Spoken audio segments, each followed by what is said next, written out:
Hello दोस्तों, स्वागत है आप सभी का आज की करंट अफेयर की क्लास में। दोस्तों आज है 17 जनवरी और 17 जनवरी से जितने भी इम्पोर्टेंट करंट अफेयर के क्वेश्चन बन सकते थे मैंने इस क्लास में कवर किया है। तो दोस्तों इस क्लास के अंत तक बने रहें और अगर चैनल में नए हैं तो पहले चैनल को प्लीज़ सब्सक्राइब कर लें और बेल आइकन भी प्रेस कर दें ताकि मेरी जो करंट अफेयर की डेली क्लास आती है उसका नोटिफिकेशन आप तक सबसे पहले पहुँच जाए। तो दोस्तों स्टार्ट करते हैं और देखते हैं हमारा आज का कोट क्या है। तो दोस्तों हमारा आज का कोट है, मुश्किलों से कह दो, मुश्किलों से कह दो, उलझा ना करें हमसे, हमें हर हाल में जीने का हुनर आता है। दोस्तों इसी मोटिवेशनल कोट के साथ हम स्टार्ट करते हैं आज का करंट अफेयर। दोस्तों अगर आप चैनल में नए हैं तो सबसे पहले तो आप चैनल को सब्सक्राइब कर लीजिए और अगर सारी करंट अफेयर की क्लास देखना चाहते हैं आप तो आप चैनल के प्लेलिस्ट में जाइए और आपको वहाँ daily current affair, weekly current affair और मंथली करंट अफेयर भी जो है वो देखने को मिल जाएगा, जो कि आपके किसी भी एग्ज़ाम के लिए बहुत इम्पॉर्टेंट होगा, आपको बहुत फ़ायदा होने वाला है। तो दोस्तों स्टार्ट करते हैं हमारा आज का पहला क्वेश्चन।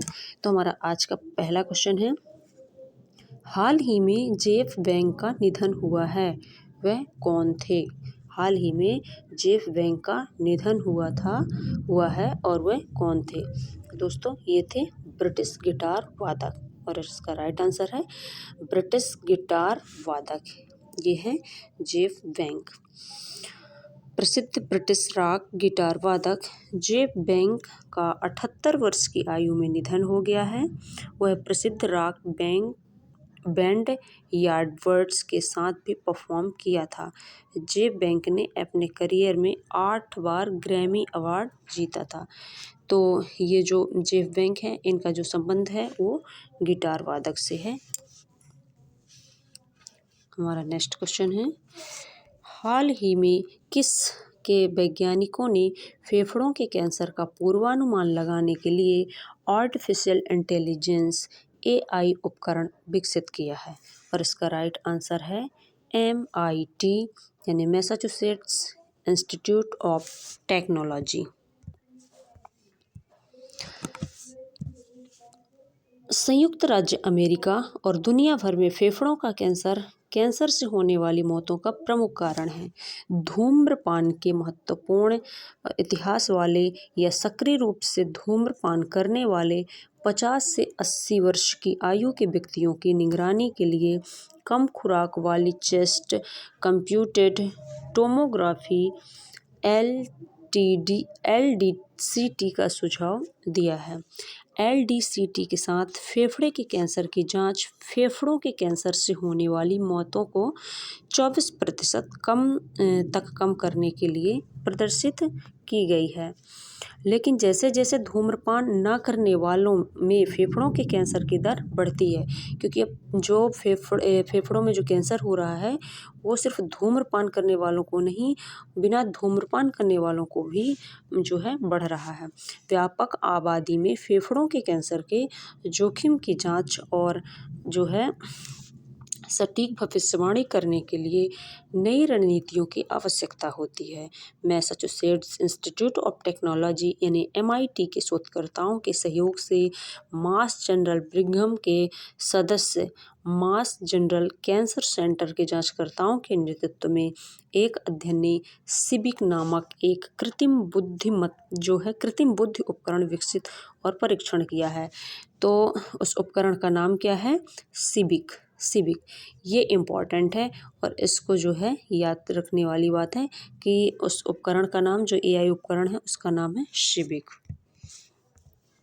हमारा नेक्स्ट क्वेश्चन है, हाल ही में किसने प्रतिष्ठित गोल्डन पीकॉक CSR अवार्ड जीता है? और इसका राइट आंसर है जिंदल स्टील।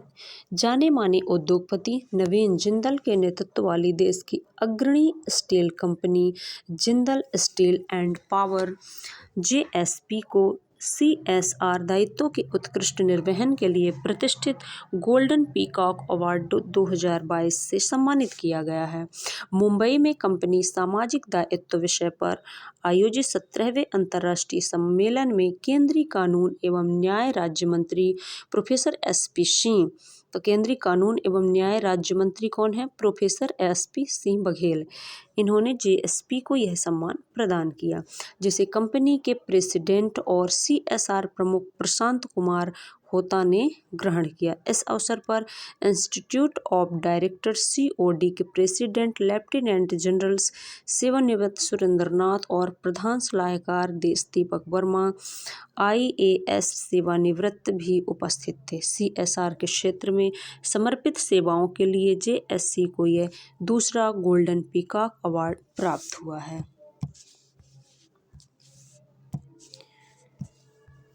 हमारा नेक्स्ट क्वेश्चन है, हाल ही में किस कंपनी ने देश भर में 25,000 इलेक्ट्रॉनिक व्हीकल चार्जिंग पॉइंट स्थापित करने की योजना बनाई है? और इसका राइट आंसर है Tata power. EV charging station power sector के दिग्गज कंपनी टाटा पावर ने पूरे देश में 25,000 electric vehicle EV charging point लगाने के प्लान का ऐलान किया है। भारत में इलेक्ट्रिक गाड़ियों को बढ़ावा देने के लिए कंपनी अगले 5 सालों में ये चार्जिंग पॉइंट लगाएगी। ग्रेटर नोएडा में चल रहे ऑटो एक्सपो 2023 में कंपनी ने हाईटेक इलेक्ट्रिक गाड़ियों के लिए चार्जिंग टेक्नोलॉजी पेश की। टाटा ग्रुप की टाटा मोटर्स भारत में इलेक्ट्रिक कार बेचने वाली सबसे बड़ी कंपनी है। तो भारत में इलेक्ट्रिक कार बेचने वाली सबसे बड़ी कंपनी कौन है? टाटा ग्रुप की टाटा मोटर्स। हमारा नेक्स्ट क्वेश्चन है, हाल ही में किसने स्टार्टअप मेंबरशिप के लिए मार्ग पोर्टल लॉन्च किया है? कौन सा पोर्टल? मार्ग पोर्टल। और इसका राइट आंसर है पीयूष गोयल। ये है पीयूष गोयल। वाणिज्य और उद्योग मंत्री पीयूष गोयल। तो वाणिज्य और उद्योग मंत्री कौन है? पीयूष गोयल हैं। और इन्होंने 16 जनवरी को मार्ग प्लेटफॉर्म यानी कि मेंटरशिप, एडवाइजरी, असिस्टेंस, रेजिलियंस और ग्रोथ, ये है मार्ग का फुल फॉर्म। M से मेंटरशिप, A से एडवाइजरी, A से असिस्टेंट, R से रेजिलियंस और G से ग्रोथ, ये मार्ग का फुल फॉर्म है, लॉन्च किया है। पोर्टल स्टार्टअप और उद्यमियों के बीच क्षेत्रों, चरणों और कार्यों के बीच सलाह की सुविधा प्रदान करेगा। यह स्टार्टअप्स को मेंटर से जुड़ने और उनकी मेंटरशिप ज़रूरतों पर चर्चा करने की अनुमति देगा। स्टार्टअप शिक्षाविदों, उद्योग के विशेषज्ञों, सफल संस्थापकों, अनुभवी निवेशकों और अन्य लोगों के साथ जुड़कर विकास रणनीति पर व्यक्तिगत सलाह, स्पष्ट और व्यवहारिक सलाह प्राप्त कर सकते हैं। मार्ग पोर्टल के उद्देश्य क्या हैं, ये देख लेते हैं। स्टार्टअप को उनके पूरे जीवन चक्र में मार्गदर्शन और सहायता प्रदान करना। तो जो मार्ग है वो किससे संबंधित है? स्टार्टअप से संबंधित है। एक औपचारिक और संरचित मंच स्थापित करना जो विभिन्न क्षेत्रों में बड़े पैमानों पर मेंटर्स और स्टार्टअप्स के बीच मैच मेकिंग की सुविधा प्रदान करता है। एक परिणाम उन्मुख तंत्र स्थापित करना जो मेंटर स्टार्टअप एंगेजमेंट की प्रगति पर नज़र रखने की अनुमति देता है। हमारा नेक्स्ट क्वेश्चन है, हाल ही में रक्षा मंत्री राजनाथ सिंह ने कहाँ सौर स्थल का उद्घाटन किया है? और इसका राइट आंसर है देहरादून चेड़बाग। केंद्रीय रक्षा मंत्री राजनाथ सिंह और मुख्यमंत्री पुष्कर सिंह धामी ने शनिवार को चेड़बाग देहरादून स्थित सौर स्थल का उद्घाटन किया। रक्षा मंत्री और मुख्यमंत्री पुष्कर सिंह धामी ने सौर स्थल पर पुष्प चक्र, तो उत्तराखंड के जो मुख्यमंत्री हैं वो कौन है? पुष्कर सिंह धामी, अर्पित कर उत्तराखंड के वीरगति प्राप्त योद्धाओं को श्रद्धांजलि दी। केंद्रीय रक्षा मंत्री राजनाथ सिंह ने सौर स्थल का अवलोकन किया और शहीदों के परिजनों से भी मुलाकात की। हमारा नेक्स्ट क्वेश्चन है, हाल ही में 2022 में किस देश के साथ भारत का व्यापार पहली बार $100 अरब के पार पहुंचा है? और इसका राइट आंसर है चीन।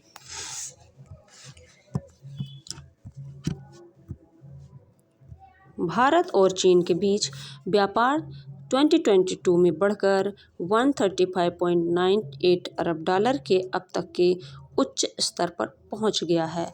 इसके साथ भारत का चीन के साथ व्यापार घाटा भी बढ़कर $100 अरब के पार हो गया है। भारत का जो व्यापार है वो व्यापार भी अब तक के रिकॉर्ड स्तर पर है और चीन के सीमा शुल्क विभाग के जारी आंकड़ों के अनुसार भारत चीन व्यापार 2022 में यानी कि 2022 में 8.4% बढ़कर 135.98 अरब अमेरिकी डॉलर हो गया है। इससे पिछले साल यह आंकड़ा 125 अरब डॉलर था। हमारा नेक्स्ट क्वेश्चन है, हाल ही में पुरानी पेंशन योजना बहाल करने वाला चौथा राज्य कौन सा बना है? और इसका राइट आंसर है हिमाचल प्रदेश। लोहड़ी के त्योहार के मौके पर हिमाचल प्रदेश ने सरकारी कर्मचारियों को बड़ा तोहफा दिया है। मुख्यमंत्री सुखविंदर सिंह सुक्खू, तो जो हिमाचल प्रदेश के मुख्यमंत्री हैं वो हैं सुखविंदर सिंह सुक्खू। इन्होंने प्रदेश मंत्रिमंडल की पहली बैठक के बाद ओल्ड पेंशन स्कीम की बहाली का ऐलान कर दिया है। कांग्रेस ने सत्ता में आने से पहले अपने प्रतिज्ञा पत्र में ओल्ड पेंशन स्कीम की बहाली का वादा किया था। मुख्यमंत्री सुखविंदर सिंह सुक्खू ने कहा कि सभी विभाग, निगम और बोर्डों के कर्मचारियों को ओल्ड पेंशन स्कीम दी जाएगी। उन्होंने कहा कि प्रदेश में 1,36,000 कर्मचारियों को इस पेंशन स्कीम का फायदा मिलेगा। हमारा नेक्स्ट क्वेश्चन है, हाल ही में कौन सा देश सोयूज MS-23 अंतरिक्ष यान मानव रहित अंतर्राष्ट्रीय अंतरिक्ष स्टेशन में भेजेगा? और इसका राइट आंसर है रसिया। रूसी अंतरिक्ष एजेंसी रोसकोसमोस, तो दोस्तों रूसी अंतरिक्ष एजेंसी का नाम क्या है? रोसकोसमोस। 3 अंतरिक्ष एजेंसियों को उनके मूल कैप्सूल के क्षतिग्रस्त होने और अंतरिक्ष के निर्वात में शीतलक का रिसाव शुरू करने के बाद पृथ्वी पर वापस आने के लिए एक और सोयूज रॉकेट लॉन्च करेगी। सोयूज अंतरिक्ष यान अंतर्राष्ट्रीय अंतरिक्ष स्टेशन से 2 रूसी अंतरिक्ष यात्रियों और 1 अमेरिकी अंतरिक्ष यात्री को वापस लाएगा। रोसकोसमोस ने कहा, सर्गेई प्रोकोपए, दिमित्री और पेटेलिन और फ्रांसिस्को रूबियो के IAS के अभियान को बढ़ाया जा रहा है। वे सोयूज MS-23 पर पृथ्वी पर लौट आएंगे। यह दर्शाता है कि उड़ान प्रयोगशाला में एक नया अंतरिक्ष यान लॉन्च किया जाएगा। MS-23 लॉन्च की योजना पहले मार्च के मध्य में बनाई गई थी। सोयूज MS-2022 चालक दत्त के बिना पृथ्वी पर उतरेगा। हमारा नेक्स्ट क्वेश्चन है, हाल ही में भारतीय सेना दिवस कब मनाया गया है? और दोस्तों इसका राइट आंसर है 15 जनवरी। 15 जनवरी को भारतीय सेना दिवस मनाया गया अभी हाल ही में। 15 जनवरी का दिन भारत के लिए अहम दिन होता है। आज के दिन को हर साल भारतीय सेना दिवस के तौर पर मनाया जाता है। 15 जनवरी भारत के गौरव को बढ़ाने और सीमा की सुरक्षा करने वाले जवानों के सम्मान का दिन होता है। इस साल भारत का 74वां सेना दिवस मनाया जा रहा है। 15 जनवरी को नई दिल्ली और सभी सेना मुख्यालयों पर सैन्य परेडों, सैन्य प्रदर्शनियों व सैन्य कार्यक्रमों का आयोजन होता है। इस मौके पर देश थल सेना की वीरता, उनके शौर्य और कुर्बानियों को याद करता है। लेकिन सवाल ये है कि 15 जनवरी को ही भारतीय सेना दिवस जो है वो क्यों मनाया जाता है? ये दिन भारतीय सेना और भारत के इतिहास के लिए खास कैसे है? दरअसल भारतीय सेना दिवस फील्ड मार्शल KM करियप्पा के सम्मान में मनाया जाता है। तो जो भारतीय सेना दिवस है वो किस लिए मनाया जाता है? फील्ड मार्शल्स KM करियप्पा के सम्मान में मनाया जाता है। हमारा नेक्स्ट क्वेश्चन है, हाल ही में टाटा पावर हाउसिंग सोसाइटी के लिए भारत का पहला सोलर प्लांट किस शहर में स्थापित करेगी? और इसका राइट आंसर है Mumbai. Tata power renewable energy TPREL ने बताया है कि उसने सौर ऊर्जा की आपूर्ति के लिए मुंबई की आवासीय सोसाइटी विवेरिया कॉन्डोमिनियम के साथ एक समझौते पर हस्ताक्षर किए हैं। समाज को स्वच्छ ऊर्जा प्रदान करने के लिए महाराष्ट्र के हिमायतनगर में अपनी तरह का पहला 3.125 मेगावाट का सौर संयंत्र स्थापित किया जाएगा। हमारा नेक्स्ट क्वेश्चन है, हाल ही में किसने अमेरिका के सास राज्य में सीनेटर के रूप में शपथ ग्रहण की है? और इसका राइट आंसर है ऊषा रेड्डी इंडो अमेरिका। भारतीय अमेरिकी ऊषा रेड्डी ने अमेरिकी राज्य के सास में सीनेटर के रूप में शपथ ली है। उन्होंने वर्तमान मैनहट्टन सीनेटर टॉम हॉक की जगह ली, जिन्होंने पिछले महीने अपनी सेवानिवृत्ति की घोषणा की थी। रेड्डी ने 2013 से मैनहट्टन सिटी कमीशंस में काम किया। उन्होंने रिले, गिरी और क्ले आउटिया में डेमोक्रेटिक प्रिंसिप्ट लीडरों द्वारा नियुक्त किया गया था। रेड्डी ने शपथ लेने के बाद ट्वीट किया, मैंने आज दोपहर सीनेट के रूप में शपथ ली।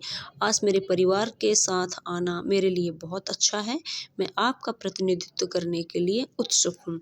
रेड्डी सीनेटर हॉक के शेष कार्यकाल को पूरा करेंगी, जो 2025 में समाप्त हो रहा है। हमारा राइट आंसर है, हाल ही में अंधता नियंत्रण के लिए पॉलिसी लागू करने वाला पहला राज्य कौन सा बना? और इसका राइट आंसर है राजस्थान। राजस्थान अंधता नियंत्रण करने वाला देश का पहला राज्य बन गया है। राजस्थान में अंधता नियंत्रण पॉलिसी लागू की गई है। मुख्यमंत्री अशोक गहलोत, तो राजस्थान के जो मुख्यमंत्री हैं वो कौन है? मुख्यमंत्री अशोक गहलोत हैं। मुख्यमंत्री अशोक गहलोत ने प्रदेश में निरोगी राजस्थान की परिकल्पना को साकार करने के दिशा में एक अभिनव पहल की है। देश में पहली बार राजस्थान सरकार द्वारा राइट टू साइट विजन के उद्देश्य के साथ अंधता नियंत्रण पॉलिसी को लागू किया गया है। हमारा नेक्स्ट क्वेश्चन है, हाल ही में लोकसभा स्पीकर ओम बिरला केन्या और किस देश में जाने वाले संसदीय प्रतिनिधिमंडल का नेतृत्व करेंगे? तो इसका राइट आंसर है तंजानिया। केन्या गणराज्य की नेशनल असेंबली के अध्यक्ष और संयुक्त गणराज्य तंजानिया की नेशनल असेंबली के अध्यक्ष के निमंत्रण पर लोकसभा के अध्यक्ष ओम बिरला भारत की संसद के एक प्रतिनिधिमंडल का नेतृत्व करेंगे। केन्या और तंजानिया में 16 से 21 जनवरी तक प्रतिनिधिमंडल में चिराग पासवान, मनोज किशोर भाई कोटक और एस फागनोन कोन्याक सभी संसद सदस्य और उत्पल कुमार सिंह महासचिव और लोकसभा शामिल है महासचिव, और डॉक्टर अजय कुमार संयुक्त सचिव प्रतिनिधिमंडल के सचिव हैं। हमारा नेक्स्ट क्वेश्चन है, हाल ही में किस देश ने 2030 तक सेना को आधा करने की योजना बनाई है? और इसका राइट आंसर है श्रीलंका ने। श्रीलंका ने एक बड़ी घोषणा करते हुए कहा है कि वह साल 2023 तक उनकी सैन्य ताकतें आधी कर दी जाएंगी। ऐसा इसलिए किया जा रहा है क्योंकि श्रीलंका बेहद खराब आर्थिक संकट का सामना कर रहा है। आप सभी को पता है कि जो श्रीलंका है वो आर्थिक जो है संकट से जूझ रहा है, और वहीं सैन्य बजट बहुत ज़्यादा हो गया है, और वहाँ का सैन्य बजट जो है वो बहुत ज़्यादा हो गया है। वित्तीय संकट से जूझ रहे श्रीलंका ने एक बड़ी घोषणा की है। दरअसल श्रीलंका ने कहा है कि तकनीकी और सामरिक रूप से मजबूत और अच्छी तरह से संतुलित रक्षा बल बनाने के लिए 2030 तक यह अपनी सेना की वर्तमान ताकत को घटाकर आधा करने वाली है। इसके साथ ही उन्होंने आलोचना करते हुए कहा कि 2023 के बजट में सैन्य खर्च इस समय स्वास्थ्य देखभाल और शिक्षा के आवंटन से अधिक था। तो दोस्तों आज के लिए बस इतना ही। वीडियो आपको कैसी लगी आप कमेंट करके ज़रूर बताइए, और अगर आप वीडियो में नए हैं तो आप प्लीज़ इसे सब्सक्राइब कर लीजिए। बाय।